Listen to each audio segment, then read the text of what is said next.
पीछे देखिए आपकी फैक्ट्री है, वो तो तोड़ दिया गया। फैक्ट्री तोड़ दिया है, ये घर भी तोड़ने जा रहा था, लेकिन हमरा आते आते पता चल गया कि हम पहुंचने वाले हैं, इसलिए इन लोग भाग खड़ा हुआ।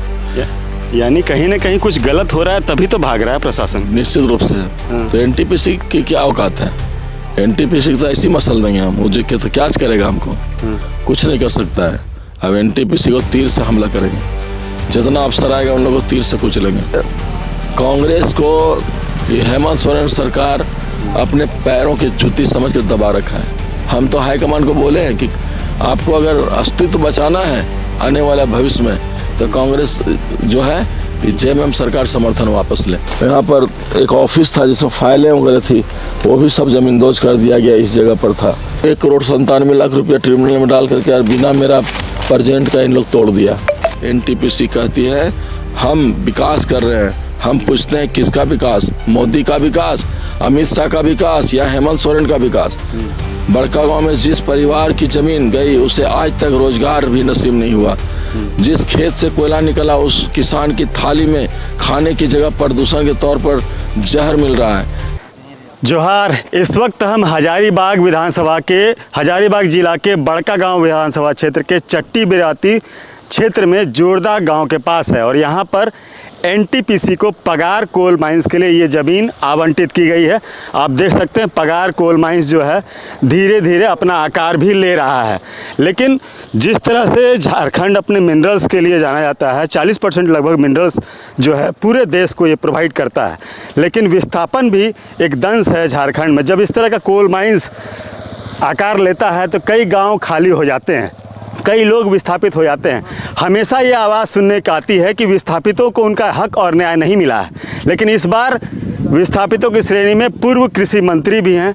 कांग्रेस की सरकार है, कांग्रेस जेएमएम की सरकार है, उसी के पूर्व कृषि मंत्री भी इस विस्थापित की श्रेणी में आ रहे हैं। इनका देखिए बगल में ये घर है, और इस घर के कारण ये पगार कोल माइंस जो है अभी आकार लेना जो है अभी बंद किया हुआ है। अभी यहाँ पर काम रुका हुआ है। स्थिति देखिए किस तरह से है। सामने की सड़क थी, ये सड़क को जो है सामने वहाँ तक तोड़ दिया गया है। मंत्री जी का घर है, यहाँ से भी काम रुका हुआ है। मंत्री जी लगातार 21 दिनों से विरोध प्रदर्शन कर रहे हैं इस पगार कोल माइंस को लेकर। जिस तरह से विस्थापन नीति निर्धारित की गई है, जिस तरह से मुआवजा दिया जा रहा है, इसका जो है वो विरोध कर रहे हैं लगातार। और देखिए मंत्री जी वहाँ खड़े भी हैं, और यही वो घर है जिसके कारण जो है पीछे का पूरा गांव जो है अभी सुरक्षित है।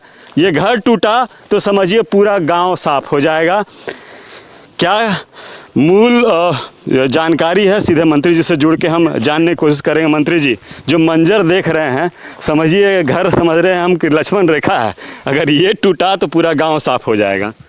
निश्चित रूप से इसको भी तोड़ने के लिए प्लानिंग कर रहा है इन लोग, षड्यंत्र रच रहा है कि हम कब यहाँ से हटें और इसको तोड़ दें। क्योंकि यहाँ हम लोग को रहने से ये कंपनी वाला को निश्चित रूप से ये स्कूल नहीं तोड़ने पा रहा है, टंकी ने, जोरदाग ने, पगार ने। और ये स्कूल ही समझिए कि एक बहुत बड़ा समझिए कि इसका ये घर जो है हम लोग का घर ही रोड़ा इसका है। रोड़ा है। पीछे देखिए आपकी फैक्ट्री है, वो तो तोड़ दिया गया। फैक्ट्री तोड़ दिया है, ये घर भी तोड़ने जा रहा था, लेकिन हमरा आते आते पता चल गया कि हम पहुंचने वाले हैं, इसलिए इन लोग भाग खड़ा हुआ। यानी कहीं ना कहीं कुछ गलत हो रहा है, तभी तो भाग रहा है प्रशासन। निश्चित रूप से। जब मजिस्ट्रेट भाग जा रहा है, पुलिस भाग जा रहा है, तो एनटीपीसी की क्या औकात है? एनटीपीसी की तो ऐसी मसल देंगे हम, मुझे तो क्या करेगा हमको? कुछ नहीं कर सकता है। अब एनटीपीसी को तीर से हमला करेंगे, जितना अफसर आएगा उन लोगों को तीर से कुचलेंगे। क्योंकि इन लोग पूरा जनता को कुचलने काम जो किया है, इसको बर्दाश्त नहीं करेंगे। तो जो सुनने में आ रहा है मुआवजा दिया जा चुका है, आपको भी अपनी फैक्ट्री का जो है मुआवजा दिया गया है, ट्रिब्यूनल में जमा चुका है, ट्रिब्यूनल में जमा किया है। इन लोग मामूली भट्ठा लिख दिया है इन लोग। अच्छा। और ये है सिरामिक की फैक्ट्री। ये 1400 टेम्परेचर में फायरक्ले पकता है, बॉक्साइट, काइनाइट और ब्रिक्स पकता है इसमें, जो पावर प्लांट में जाता है ये ब्रिक्स। तो ये सब सारा चीज़ है। और इन लोग जो है सो सही मुआवजा नहीं दे हमको चाहिए RFCT 2013 कानून के तहत। और आप आंदोलन कह रहे हैं, ये केवल एक आंदोलन नहीं है, यह उस अन्याय के विद्रोह जो सालों से हमारी ज़मीन पर हमें कुचला गया, जिस ज़मीन पर बेशरम, निर्लज, बेहाया गुंडागर्दी करके कोयला निकाल रहा है, यह उसके बाप का ज़मीन बाप का ज़मीन है, बाप का ज़मीन है वह, यह हमारे पुरखों की सांसों से खींची हुई मिट्टी है, हमारी पहचान है, हमारी अस्तित्व है। यह अस्तित्व की लड़ाई है। लेकिन आज हमारे अस्तित्व पर एनटीपीसी का हाईवा दौड़ रहा है और हमारा भविष्य कुचलने का काम किया जा रहा है। यह तानाशाही एनटीपीसी कहती है हम विकास कर रहे हैं। हम पूछते हैं किसका विकास? मोदी का विकास, अमित शाह का विकास या हेमंत सोरेन का विकास? बड़का गांव में जिस परिवार की जमीन गई उसे आज तक रोजगार भी नसीब नहीं हुआ। जिस खेत से कोयला निकला उस किसान की थाली में खाने की जगह प्रदूषण के तौर पर जहर मिल रहा है। जिस गांव ने देश को ऊर्जा दी उसी गांव में अंधेरा छाया हुआ है। आज सवाल सिर्फ मुआवजे का नहीं, सवाल सम्मान, अधिकार और न्याय का है। बिना ग्राम सभा, बिना सहमति, बिना इंसाफ के यह खनन नहीं, लूट है, डकैती है। और जब हम सवाल करते हैं तो जवाब में क्या मिलती है? लाठी, केस, धमकी और जेल। मंत्री जी, आप तो खुद कांग्रेस से हैं, अभी कांग्रेस की सरकार है, कांग्रेस जेएमएम का गठबंधन है। आप लाचार हैं तो बाकी ग्रामीण को क्या स्थिति होगी? देखिए, कांग्रेस को हेमंत सोरेन सरकार अपने पैरों की जूती समझ के दबा रखा है। हम तो हाईकमान को बोले हैं कि आपको अगर अस्तित्व बचाना है आने वाला भविष्य में तो कांग्रेस जो है जेएमएम सरकार समर्थन वापस ले। और इन लोगों को बीजेपी साथ टाइप हो जाना चाहिए, दोनों को, जेएमएम और बीजेपी, चूँकि दोनों जो है सब मिल करके यहाँ के संपदा को लूट रहा है और पैसा ले रहा है, उगाही कर रहा है। कारपोरेट और ब्यूरोक्रेट, बीजेपी तो अपने ब्यूरोक्रेट से पहले मिला हुआ है। तो इसलिए सरकार जो है सो सब हिसाब किताब सब एक ही थाली के चट्टे बट्टे हैं। अभी तक झारखंड में सुनते थे कि जो भी फैक्ट्रियां लगती हैं या फिर खनन होता है, काफ़ी लोग प्रभावित होते हैं, उनको सही मुआवजा नहीं मिलता। अब सामने देख रहे हैं, आप भी इसका दंश झेल रहे हैं, आप भी यहाँ कैंप किए हुए हैं। यानी डर कहीं कहीं है कि अगर आप यहाँ से निकले तो आपका भी ये ज़मीन निस्तो नाबूद हो जाए। निश्चित रूप से इन लोग ऐसा प्लानिंग कर रहा है, बिना कोर्ट का आदेश का, बिना कंपनसेशन का, बिना रिहेबिलिटेशन का, बिना